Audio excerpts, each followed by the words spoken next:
Hello everyone, this is Chanhee, and you're listening to Chanhee Circle. In today's episode, you will hear from Helena Soholm, a Korean American shaman and healer who has been channeling Korean Indigenous traditions in her therapy practice for the past 18 years. We explore how her practice supports the healing and growth process of clients facing intergenerational and cultural trauma. We also talk about her role as a shaman in contemporary society, her immigration journey from South Korea to the United States, and the immigrants' relationship to indigenous land.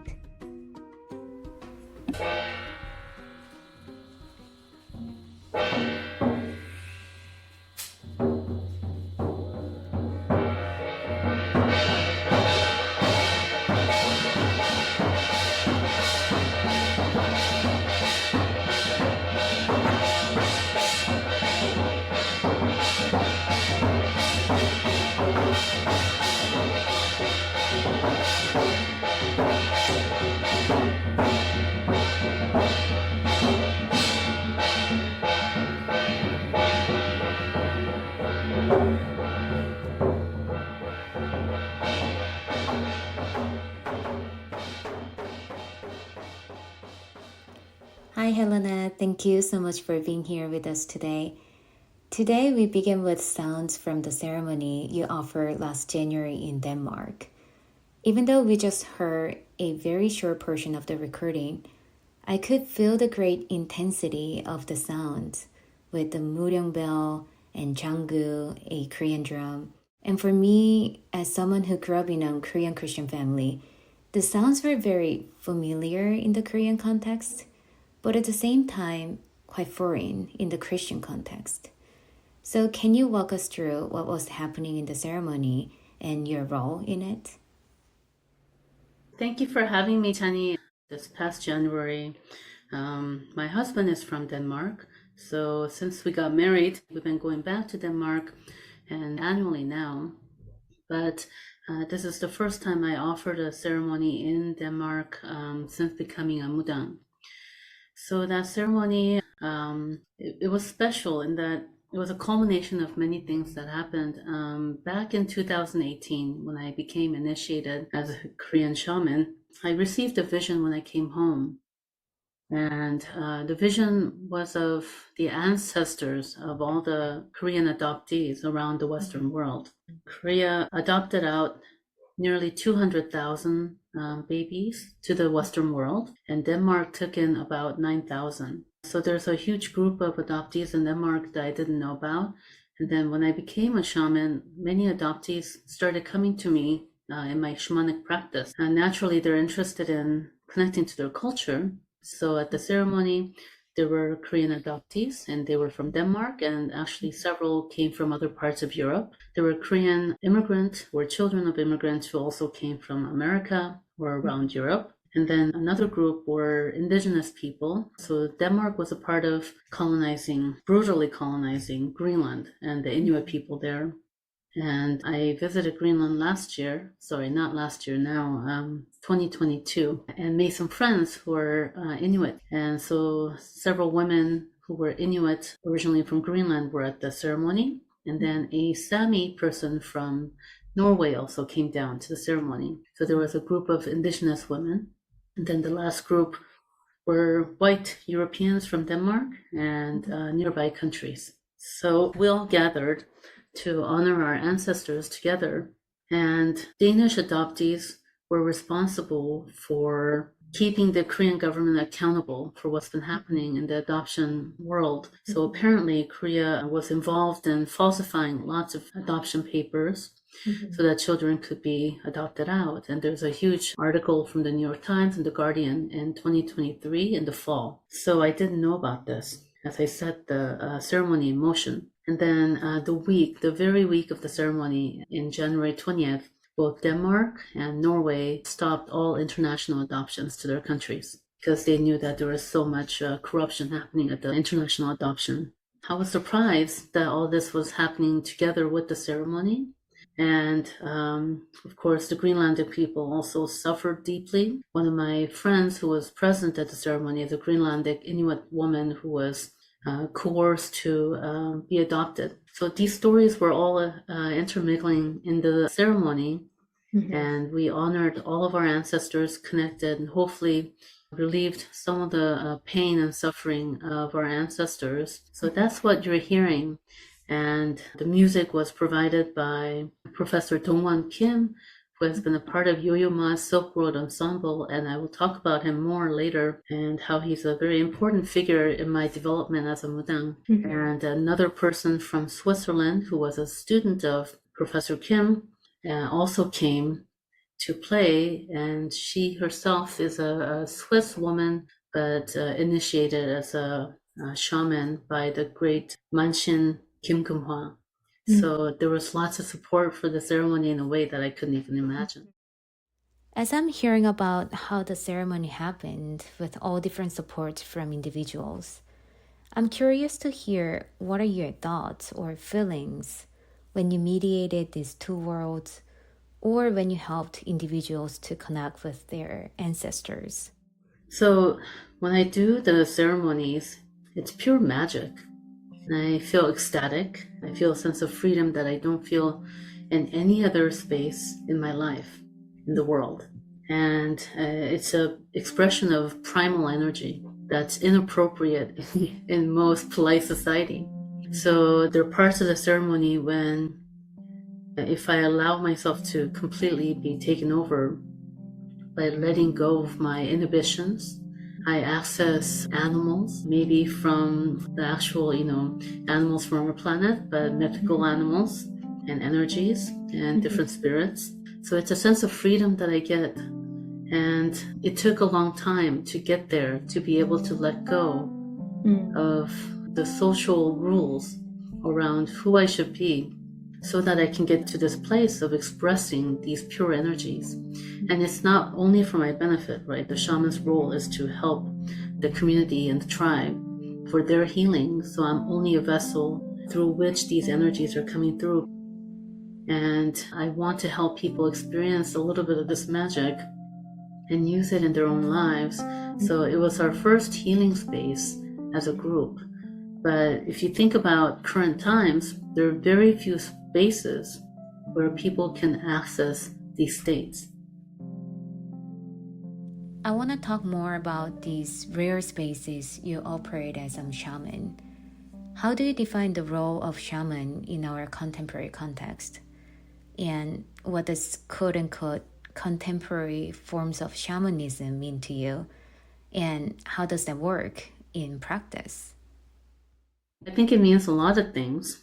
I want to talk about what I call kind of a soul loss that exists in modern societies, both in my psychotherapy practice and my shamanic practice. Many people come in and they're materially successful. They've had good educations, they have good jobs, and many of them earn really high salaries, especially in the region that I live in Seattle.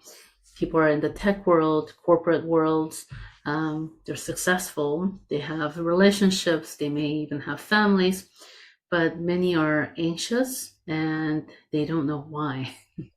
And this is the puzzling thing about modern existence, that we should have everything that makes our life so convenient, yet there's something missing. And that's a bulk of my practices. So the modern shaman piece, the contemporary forms of shamanism, is that we have to evolve. Shamanism has to evolve to meet the needs of the people. And I believe I'm part of that process, and it's happening globally. There's such a need that's outside of institutionalized religions to meet the spiritual needs. So then contemporary shamans, what are they doing? How are they going to meet this need? Well, I'm looking at my academic learning, and one of my first influences into the world of shamanism was Mircea Eliade. I had a professor, his name is Lawrence Sullivan, who is a scholar of ritual and native and indigenous healing systems from Central and South America. And he taught me about Mircea Eliade's work. He was trained under him at the University of Chicago. And when I took his course, I learned that there's lots of different ways of healing. And this really introduced me to the world of shamanism academically. And of course, I'm influenced by the work of Carl Jung, who talks about the spiritual illness of the modern man. We have progressed, we have technology, we have sciences. However, we're missing a piece in our existence that can't be met by the conveniences of the modern world. So that's where my work is in the middle of. And I do this through helping people, I suppose, go through rites of passages that were not available to them. So if you don't grow up in a traditional culture, you're not going to have a lot of supportive elders or a community who take you through different developmental stages and guide you on what your gifts might be, what your challenges might be, and then help you integrate that information to how you can become an adult that contributes to our world. Thank you. After hearing from you about contemporary forms of shamanism, I still think about particular form of your ceremony. When you connect your clients and their ancestors, you utilize a form of Korean shamanistic practice, good, which may or may not be relevant to your client's cultural heritage. What role do you see this distinct form of good playing for your clients who do not necessarily share the same cultural heritage? This is a really important question. We're talking about can people who are not Korean connect with their own ancestors through the technology of my own culture? And absolutely, because these, and I call it a technology, these are indigenous technology. So for instance, I'm going to speak a little bit about my own development as a shaman, because this has taught me about the cross-cultural nature of healing and how it can be utilized for many different types of people. But it also is about contemporary shamanism because of the focus that traditional shamans have versus people today. So one of the first ways that I opened up to shamanism was through the Amazonian medicine, ayahuasca, which has become very well known now, and many people travel to either Central or South America to experience this powerful psychedelic. And I had a friend here. He's no longer alive. He was from the Ecuadorian jungle. His name is Natem, and he offered ceremonies here. He grew up with the medicine, and I was lucky enough to meet him here and experience the medicine of his people here in the United States. And in the first ceremony that I did with him, actually my Korean ancestors came through. And a funny story of a grandfather coming in, and he was laughing. He was speaking in a Korean dialect that I didn't even know about. It was a Jeju Island dialect. And he was stroking his beard. So I was stroking a beard that didn't exist on my face. And he laughed at the foolishness of all humans, how we worry about things that we shouldn't worry about, and how petty we are, and how we're so concerned with things that don't really mean a whole lot. And this is an experience I have quite often when the spirits come through. It helps me to relax, to know that sometimes we worry too much about things that we shouldn't worry about so much. And other beings like dragon came through, and it was an entirely Korean ceremony, even though the medicine itself came from the Amazonian jungle. So I firsthand experienced the power of these technologies opening up what is within your own ancestral line.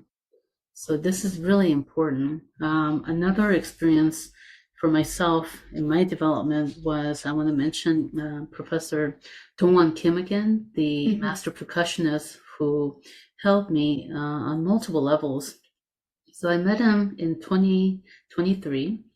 I organized the first Korea pilgrimage with diaspora, Korean diaspora, made up of children of immigrants and also adoptees.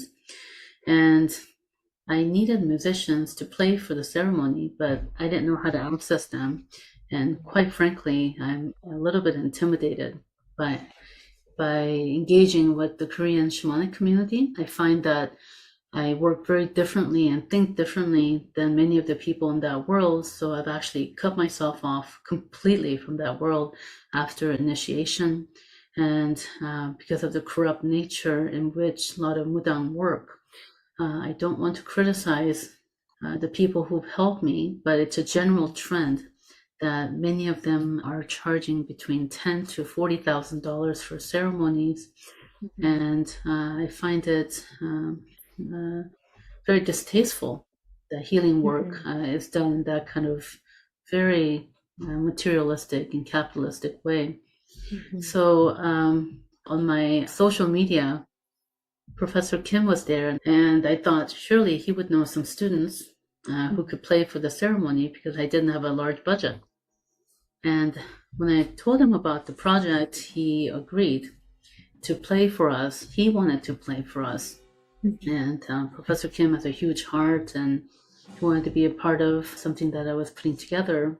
So he and his students came to play for us, and I suppose this is the first time outside of the Nerimgut that I experienced traditional music triggering a deep ancestral knowing.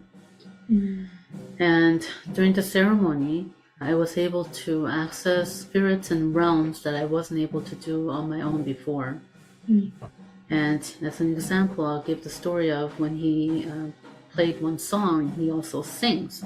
He sang this beautiful song, and I immediately went on the ground and did a kunjal, which is the big bow towards the altar, and I could not stop crying. And the ancestors of the Korean diaspora who were in the room came through, and my heart was just torn apart from the pain and suffering of these ancestors who've lost their descendants and the disconnection. And after the ceremony is over, we all went to go get coffee.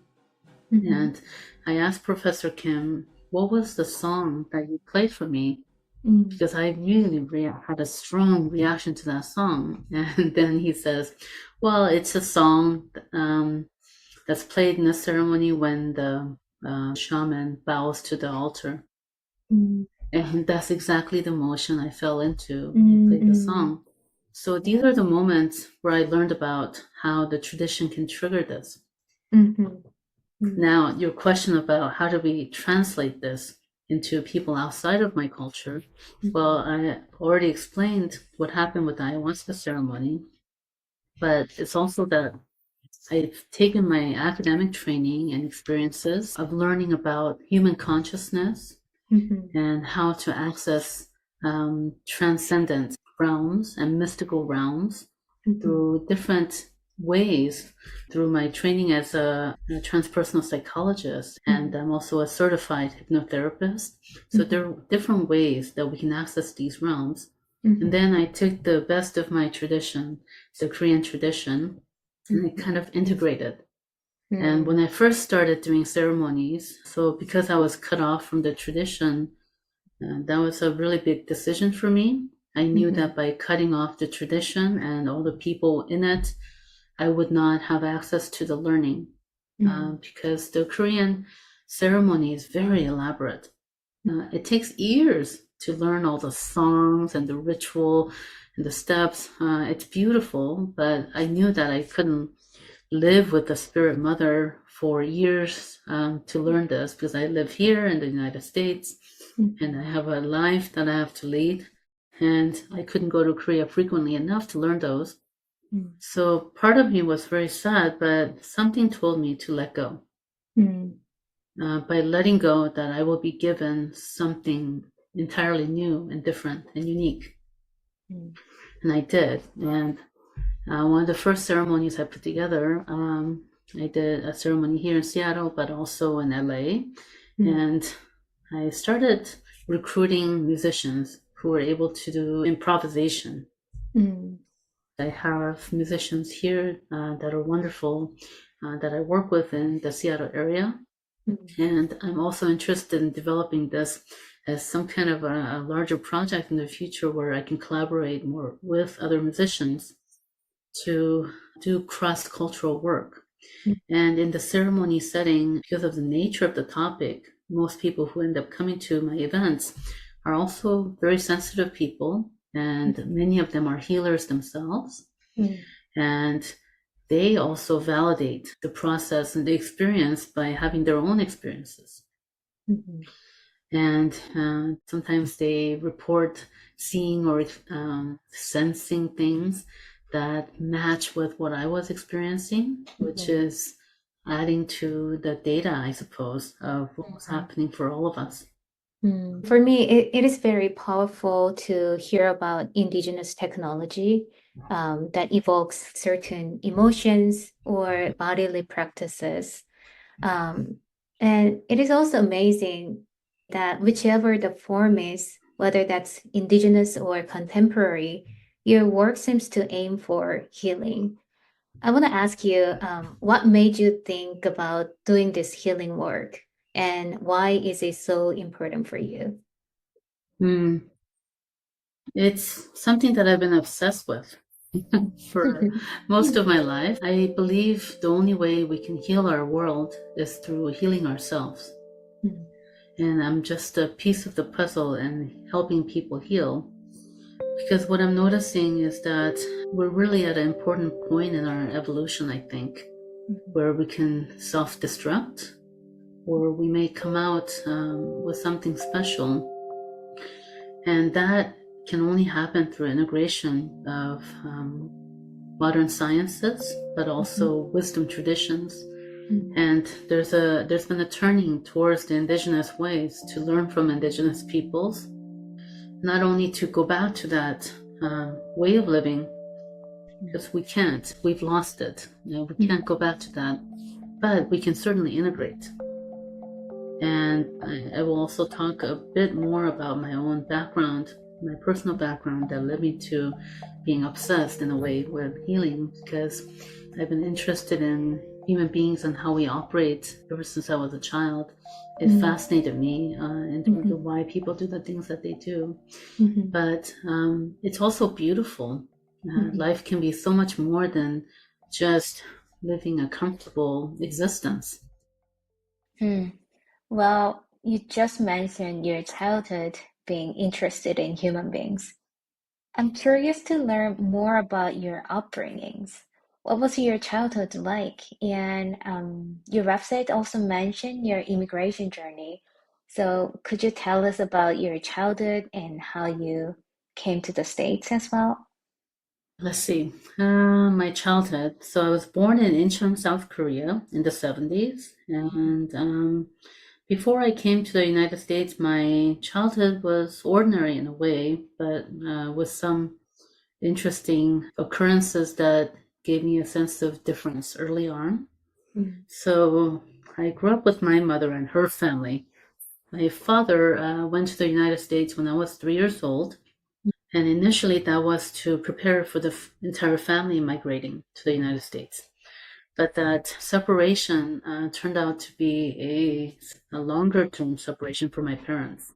Their mm, marriage did not survive his leaving physically. mm, So I was brought up in a single parent household, but I had a large family, maternal family, and church was a huge part of my life growing up. And this is really important in my development. And for this question, I want to tell a few stories because these stories are, I think, entertaining and it will tell you something about who I am and my development. So, in early life, I was different in some ways. I was very independent. And one story that my family tells when they gather, when they used to gather, was this is all happening before the age of 6. So I have a cousin who's the same age as me, and she had just moved into a new neighborhood. And we are hanging out in her neighborhood, and she's showing me around.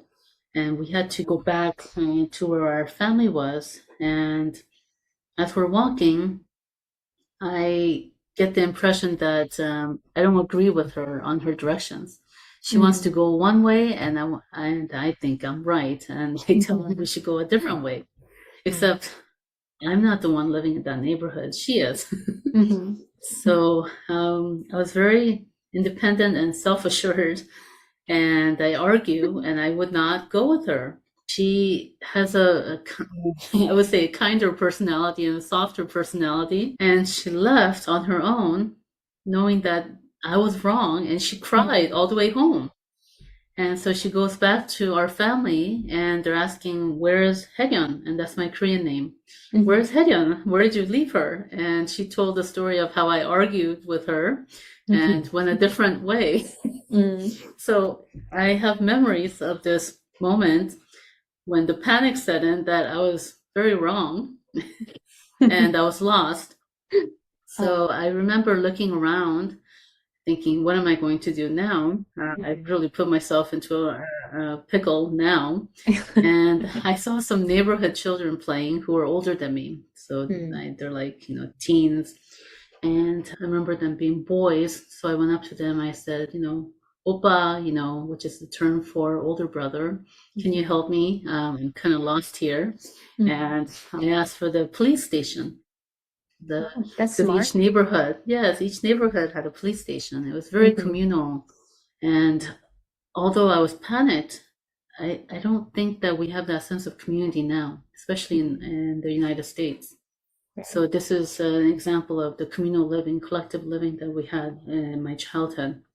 So I asked these neighborhood kids where the police station was, and they pointed me to the police station.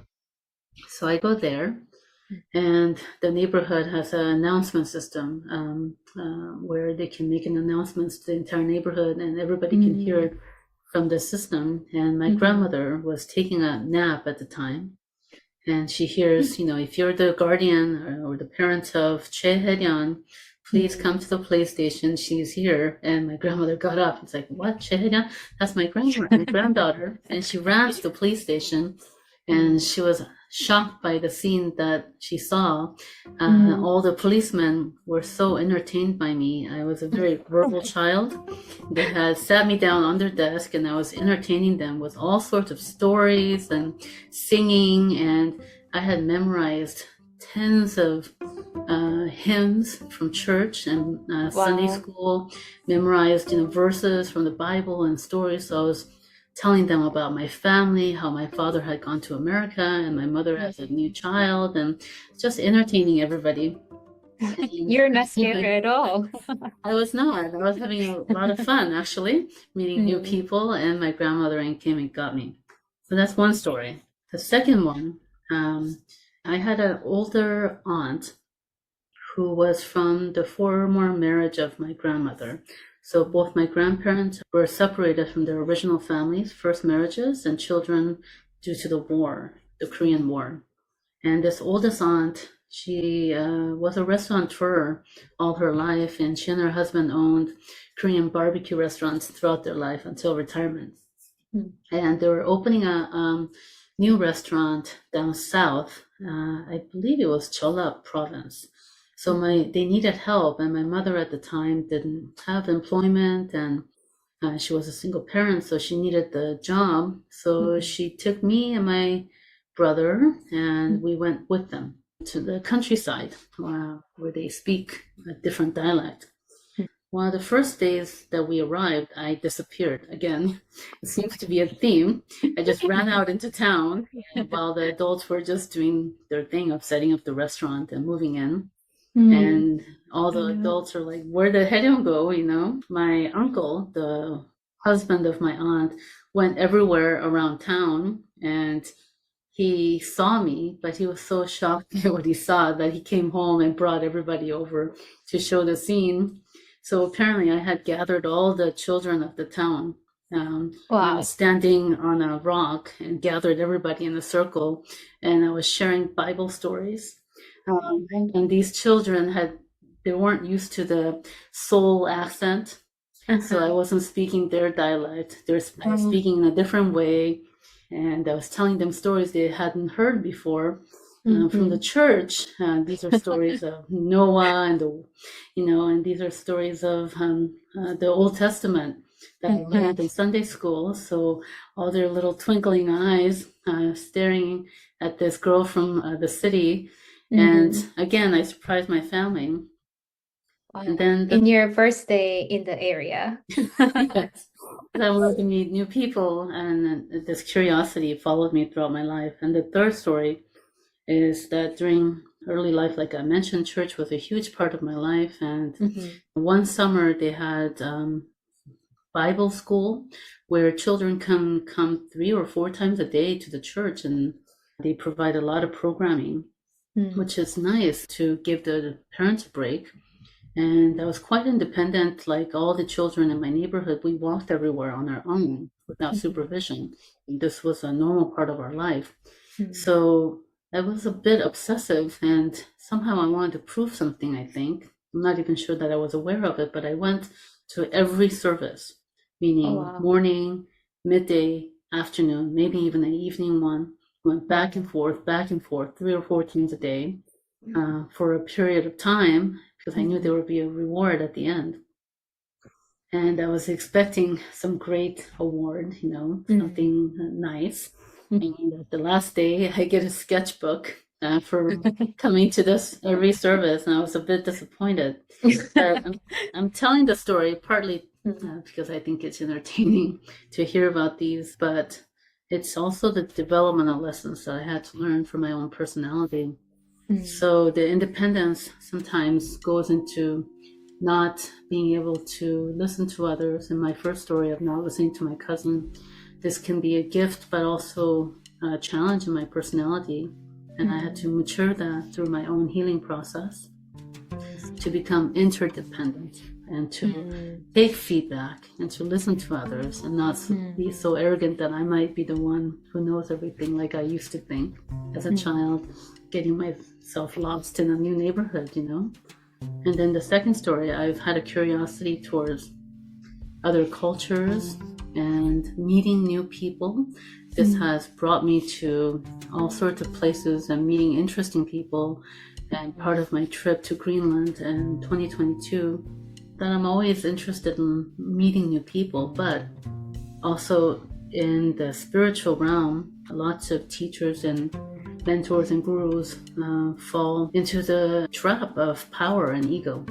Mm. Um, it may feel good to gather a group of people and having them listen to you and ask you for guidance. But Mm. I think this is one of the biggest traps that exists in the spiritual world and religious world. Mm. And for me, the way I conduct sessions or even ceremonies, that I am only a vessel Mm. and I provide a safe space. Mm. I am adamant that people heal themselves. Mm. So my job is to trigger your internal healing system Mm. through the learning that I have, but I will not be the one doing anything. Mm. You are the one who's going to heal yourself. So this is really important for me, that I be able to keep balance through these types of practices, recognizing the power differential that exists in healing. Mm. And Mm. then the obsessive nature of trying to do everything, I've really had to learn the lesson of knowing when to push myself, but also learning how to step back and to flow. And that has become easier through age, Mm. not so much when I was younger. But I share these stories because these are the developmental stages and the lessons that I'm thinking about when I work with people. Yeah, this is so inspiring to hear about your childhood personality and also your growth and how that embedded into your philosophy and you as a human being when you interact with other people. And also, I keep going back to how amazing storyteller you were when you're a child. And just like keep thinking about child Helena telling Bible story to all other children in the town. That makes me think about your transition from a Protestant Christian to Mm. shaman. Mm-hmm. Yeah, particularly growing up in a Korean Christian family, it seems to be Mm-hmm. somewhat natural, um, Mm-hmm. but also surprising. So I want to ask you, what was the process like, and Mm-hmm. how did your family and community, both in Korea and America, respond to your path? So I just talked about my life in early childhood. This is before immigration, and things Mm, become very different when we immigrate. mm, And it's an important part of my soul's journey mm, that I come to America and to the West. Because I would not have developed into the human that I am. I might have been a bit more frustrated if I stayed in Korea because of my natural personality mm. and the strict gender rules that exist in South Korea. And Yes. I didn't have access to education in Korea like I did in Mm, the US. mm, So my parents are not educated at all. mm, My mother only had a middle school education. She was very sickly when she mm, was a child, and she had many, many siblings. So all of them finished high school, but because she was sick and they didn't have a lot of money, she started working in middle school, learning how to sew, and she was a seamstress for the rest of her life. This is a skill that allowed her to earn money in the mm, United States to raise me and my brother. And my mm, father, he lost his father at a very young age. My father was the youngest son, but he had a very strong personality. And in many ways, I take after him, even though I wasn't raised by him. And mm, he supported his entire family. He only finished elementary school, and he started um, in a way hustling, I guess, in the post-war Korea in the markets, helping his mother with businesses. So a very intelligent man, but who didn't have any kind of formal education. So that's the setting. And when we came to the United States, my father brought us here, but he left us right away and left us with his family. And because of the mm, friction between my mother and that side of the family, she quickly got employment and moved us out. mm, And we lived in very bad neighborhoods. These are dangerous neighborhoods with gang activity. And mm, I remember having anxiety and stress about the environment at all times. And we lost the family unit, the extended family system. So mm, suddenly the church becomes your extended family network. mm, So we went to church, and all the other people in the church also were in the similar boat, mm, meaning it became a community. So mm, even if you're not Christian when you arrive in the US, you might mm, become one out of sheer mm, necessity mm, that the church provided. And our church was a small United Methodist church, and we were Presbyterians in Korea, but Methodists when we came here. And I remember going 3, 4 times a week. You have a wow. Wednesday service, Sunday Mm, morning service, Sunday evening mm, service, wow. and then we Did you get had youth sketchbook? group. No, I'm kidding. Well, I worked. We were a small church. Sometimes the custodial duties was on a rotation system. So I remember my mother, my brother, and I going to the church to clean the church. Mm, And I played the piano. I played the piano for the church, the worship team, as we call it in church communities, where you provide the music. And so my life was school, church, and I was a loner. And I was a very depressed mm, teenager. mm, And I spent a lot of time alone. And I spent a lot of time alone pondering life. I was suddenly in a place where life got very serious. And I was the older child of an immigrant mother who didn't speak English. So mm, I was the bridge for her in terms of the adult world. So in some ways, I had to mature very quickly, even though I was still a mm, child in many ways. So I was always dying to grow up, and I was so miserable being a young person, thinking I was much older. But anyhow, so I lived in um, a bad neighborhood for up until high school. And it really did get bad to the point there was almost a break-in that really scared my mother, and we decided to move. And she couldn't, of course, afford a private school. So she moved us to a neighborhood that was better. And it was a neighborhood that had a large LDS community, the Mormon church. So public school that was well funded by this church, and great orchestra program. And when I moved there, things were different. I was nurtured intellectually, and I connected with my teachers quite a bit. And the favorite activity for me as an adolescent was that, I didn't have a car of my own, and there was no public transportation. So I would walk to the local public library, and I had watched every foreign film available in that library, and I checked out cassette tapes at the time for different types of music to enrich my mind, and I kind of lived in my own world. And I really felt like I gained freedom when I left for college. And that was hard for my mother because I was her, support. And that was a very important point in our lives when I started going off into my own trajectory as a human being. And of course, slowly, the church became further and further from my world. And it was really during my time at Smith College in undergrad years, I minored in religion.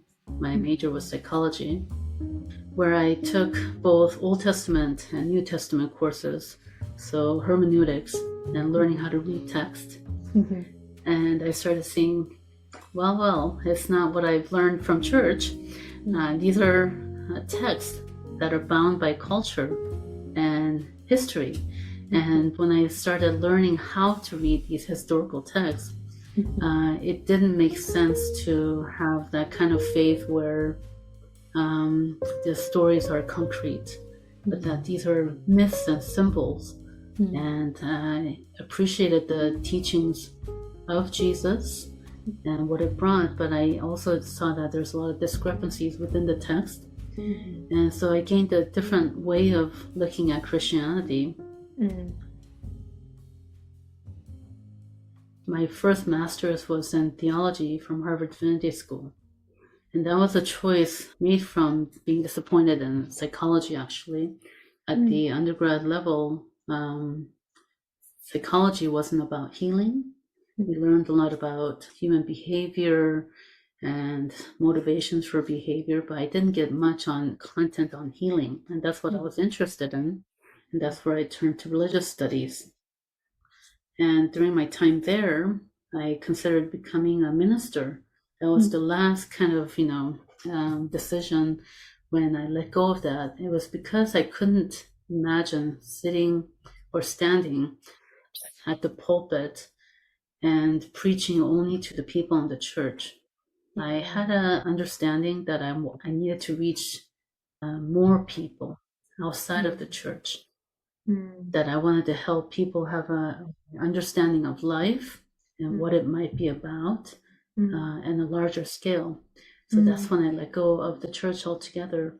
And the divinity school is also where I learned about shamanism and all different ways of healing. That's kind of the trajectory. Can I ask you your current relationship with Christianity? Yes. Christianity for me is one form of humans making sense of God or greater consciousness, just like any other religion that we have created. So I believe it's a part of our human history and our culture. So these are culture-bound religions. They have origins and they have their trajectories and history. So I believe every religion that we have in the world, institutionalized religions, are human bound and human form of understanding and making sense of what might be happening. I appreciate it. And I know that many people find solace Mhm. and healing within the church, and that's perfectly fine. Everybody has a right to choose. I think that's really important. So I don't criticize for people for staying in the church. In fact, there's lots of data to suggest that people who are religious tend to come out higher on the happiness scale than people who are secular. And this is what I was talking about before. The rise of science and secularism provide us with a different lens, but we lose the community and the meaning making that we have in institutionalized religions.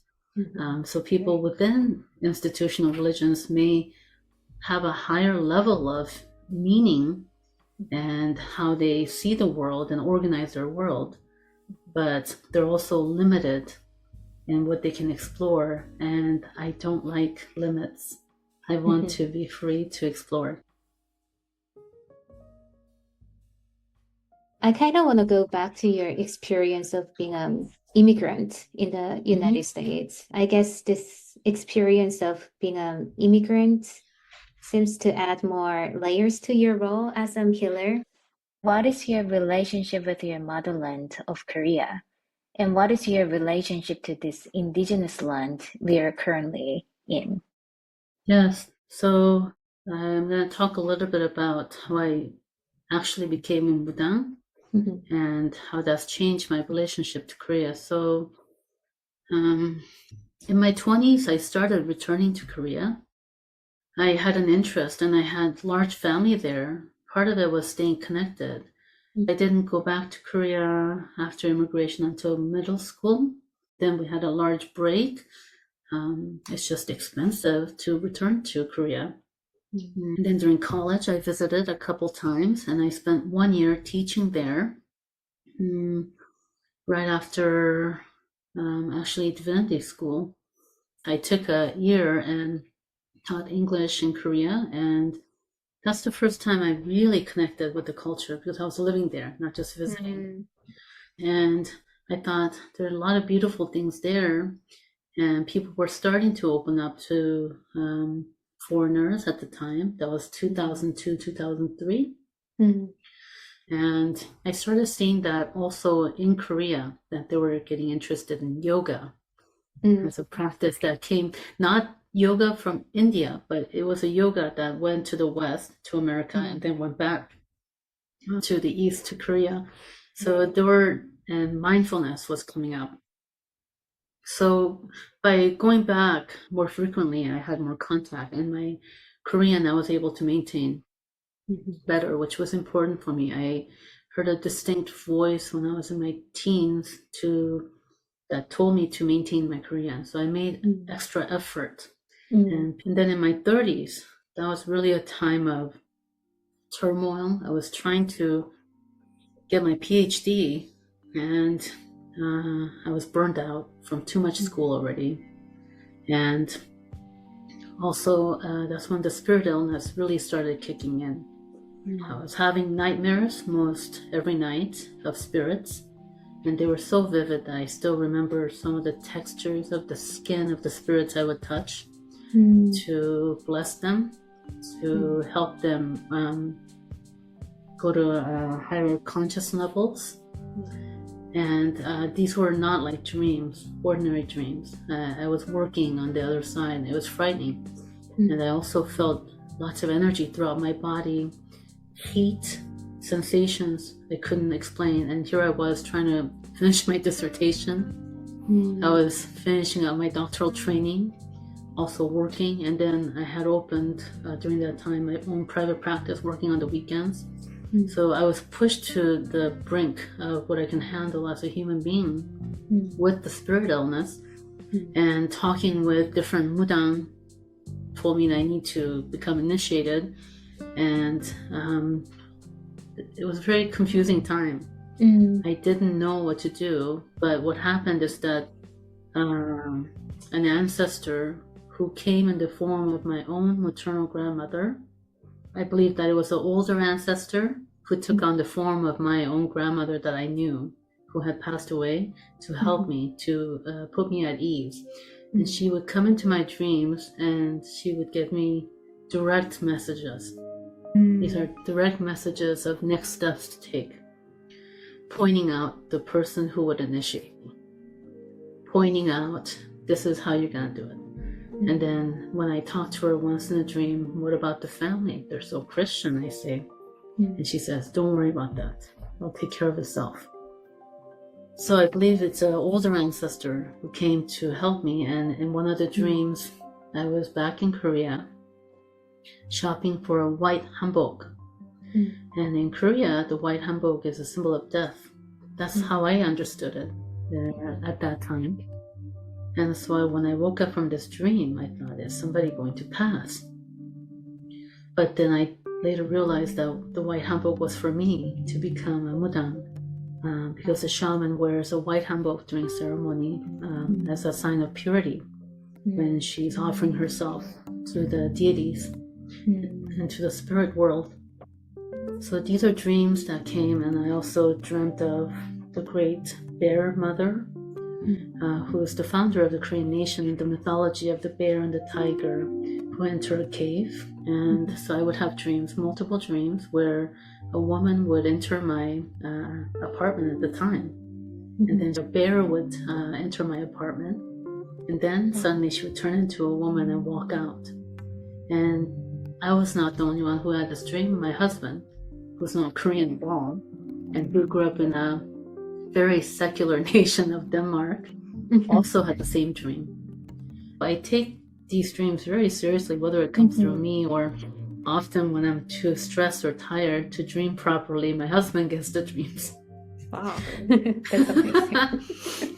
So, I finally decided that I'm going to go through the Nerimgut process.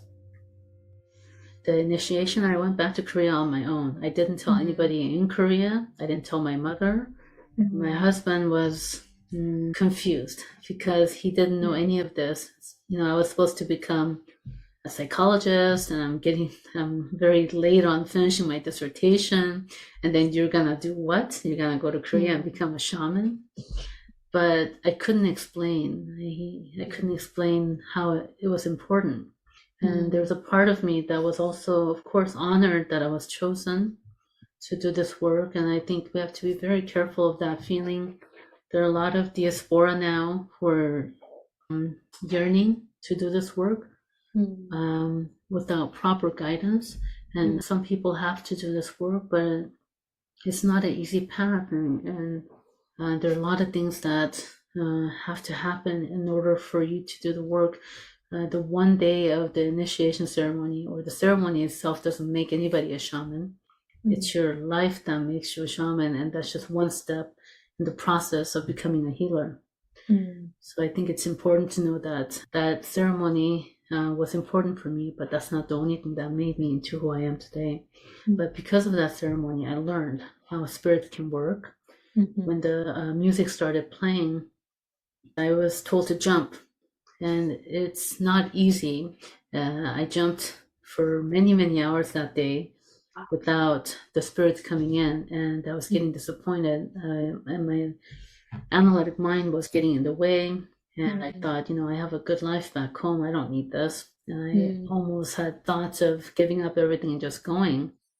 But I pushed myself, and there were supportive mudang there, several of them really helping me. And towards the latter half of the day, the spirits started descending. And when they did, oh my goodness, I couldn't stop jumping. Oh. It was so powerful. It was power beyond anything I've ever felt in my body. And my body started getting shaped into different forms as the different spirits came through. And there would be a masculine spirit, there would be a feminine spirit, there would be a child spirit, and I would just inherit. And because I was actually quite ignorant about the actual tradition, it was validating. These are not things that I knew consciously, because I didn't read much about Korean shamanism, and there aren't that many materials academically on Korean shamanism in English. So being blind to the tradition was helpful, that I can just follow the energies that came. So I came back, and then I told my mother, who was absolutely devastated because she's the one with the shamanic gifts and she suppressed it all her life. And it was her greatest fear that I would become a shaman myself. So she never recognized, or we never talked about my work for the 2 years that I was a shaman. And I started learning that the shamanic gift is within her line. My grandfather is from North Korea, and he had a family there when the war broke out, and he had a wife and children. And he was a product of prayers to the Chilsang, which is the Great Dipper god of Korean Indigenous tradition. And my great grandmother had a large shrine in their home. They were an aristocratic family. And now I'm reviving the ancestral energy from that time. So what's happening there now? My relationship to Korea is that I appreciate my culture. This is a part of soul makeup. The soul incarnates into a body with the ancestral memory. So I am Korean in this life, and I appreciate everything about it. It's fun. It's wonderful. It's a rich culture, but there are things about the culture that I don't really relate to, which is the strict role-based society that it is. And it's difficult to maneuver. I need a little more punk energy and rebellious energy to feel free, to feel like I can express myself without needing to fit into neat and tidy hierarchy structures. So it wouldn't be my chosen culture, but I appreciate it. And I think for everybody, it needs to be that you have to balance the gifts of the culture, but not be so attached that you only become defined by it. But you also can't reject to the point that you don't integrate it into your personality, because that'll create some conflict within your own mind. But the family, this is turning out to be a longer story than expected, but here's what's happening now. And this is something that pushed me into my full identity as a mudang, I suppose. Last year when I went to Korea for the pilgrimage I led, as soon as I arrived, my one of my aunts sent me a message representing the whole, which is the maternal side of the family, that they will no longer see me because of my work as a mudang. So they abandoned me right at the beginning of my pilgrimage. These are people who raised me when I was a child. And the youngest aunt who sent me that message is the one I was closest to. She taught me piano. She was a piano teacher, and she lived with us. So I was abandoned by my family right at the beginning of the pilgrimage. I still speak to some of my younger cousins, but the rest of the family is lost to me now. And I also discovered last year that the neighborhood that I grew up in was totally demolished, and they're now building huge condo buildings there. So in a way, that happened to allow me to totally let go of my human side of me, to no longer rely on that.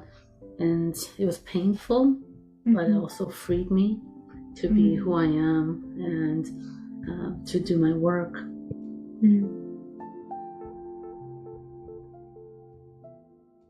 I just think about your role as connecting different worlds and different individuals and different souls while you have to deal with your own loss in this work. So I feel kind of, I share that pain, and I also really admire your work as a healer, regardless of this loss. I really appreciate that. Thank you. I think this is the only way we can be when you're living the heroic life, I suppose. We can't. The sense of belonging is hard because it is the not belonging that allows me to see a different perspective. Mhm. So I can't be only of the world.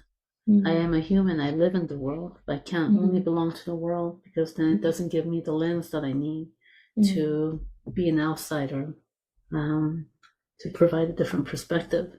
Mhm. I'm kind of going back to your relationship to the indigenous lands we are Mm-hmm. currently in, Mm-hmm. particularly in your healing philosophy on your website. You Mm-hmm. mentioned you help your clients to closely engage with their cultural and ancestral bodies in relation to, quote unquote, the issue of culture and colonization that have Mm-hmm. shaped their identities within a global context. Mm-hmm. This reminds me of a particular issue that I have been grappling with in my life. Um, I'm a first generation immigrant in this indigenous land. And simply by that fact, I may have unintentionally participated in the violence, theft, and capitalist development of indigenous land. Mm-hmm. Um, and whether you're an immigrant or not, no matter how many generations ago your family migrated here, we're guests in this land. So I'm kind of curious to hear your thoughts in relation to your positionality. If someone sees your position as a guest in this indigenous land who may participate in colonization in various forms, as well as a healer of those who suffered from colonization, how do you see that tension between two? Mm-hmm. Yeah, this is a really great question. It's not an easy answer, but here's what I've learned so far. The notion of being separate from oneself, one's neighbors, so other people around us, to the animal kingdom and to the land, plant life, and everything that is in the natural environment, itself is a colonial idea.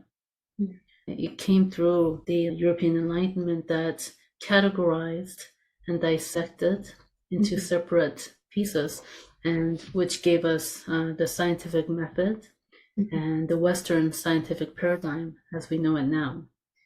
But this idea itself is the problem when we look at ourselves as separate beings and not as connected beings. So human and Christianity, of course, reinforced that idea, putting humans at the top of the hierarchy, ruling over everything. So there's a power dynamic. This was devastating, and I don't have to go into the details of what happened with colonization of all the different parts of the world and the effects and the consequences of what we're dealing with now. And even now, today, there's active forms of harm done from one group of people to another. So, in that way, I have to conclude that we're primitive beings who haven't figured out how to love each other and live in harmony. So, we're a very young species, in my opinion. So, this is a question that plagues the minds of so many people every day. But what I see is that many people are living in such guilt, and they're overwhelmed and paralyzed by the guilt that they don't know how to move forward. So I think that's also a problem, especially people who have ancestry with Europeans who colonized. And I don't think the solution is to stay in that guilt or to be so overwhelmed that you don't act at all and you just stay in a place of anger and anguish about what's happened in the past. So I'm a very practical person too. I like to solve and staying in the here and now, in the very moment that we're in now. How do we move forward?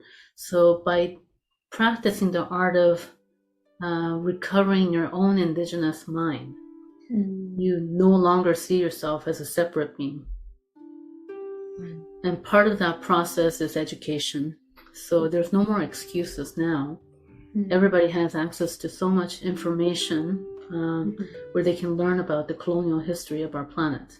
And we must learn the history.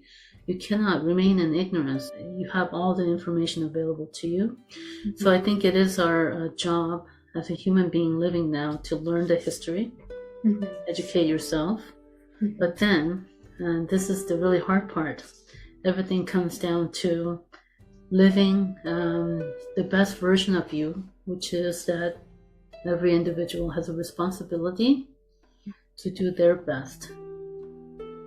Meaning, yes, I know the history of this land that I'm sitting in and living in, and I know my own personal history as a Korean American. And then now what can I do? So that every relationship that I encounter, which is either in my inner circle of personal relationships or the community outside of it, that I do better than what my ancestors did. And in that way, we're reinforcing the idea that when you heal yourself, you're healing the world. But when you harm one person, you're harming yourself and the rest of the world. So when we see the reciprocity and the energetics of that, the personal responsibility is huge. When I work with people, sometimes I will have dreams about people, and I not only see them, but I see them with all their ancestors. I've had multiple dreams like this, where I see all their ancestral history. And most people don't think of them this way and think of themselves in this way, especially Westerners. So in my clinical work in psychotherapy, when I meet with new clients, I routinely ask them, what is your ancestry? What's your ethnic background? Where did your people come from? And how did they come to America? Because that story, even if you're not aware of it, affects how you operate in the world daily. So in my mind, that's a huge part of psychological healing, to know where the heck you came from, so you can position yourself, and then how am I going to turn the story so that I'm not repeating the patterns of my colonial ancestors. So these are the ways I encourage people to get out of the paralysis of the terrible things that have happened on the planet. And many young people get stuck there, and they're sensitive, and they want the world to be a better place. And we can make it better, but you have to be the one to act within your own life. We all have to do the work of becoming aware of ourselves. And many people still don't. So as long as many people don't do that work, then we're just going to see the reflection back in our world of what's happening. So whatever is happening in the world now at the collective is a part of what I've contributed to it. Yeah. Well, this conversation has been truly inspiring and intriguing, especially as a religious historian. I really appreciate your emphasis on the importance of learning colonial history and reflecting on what we can do in this world here and now. So thank you so much for your generosity in sharing your time and wisdom.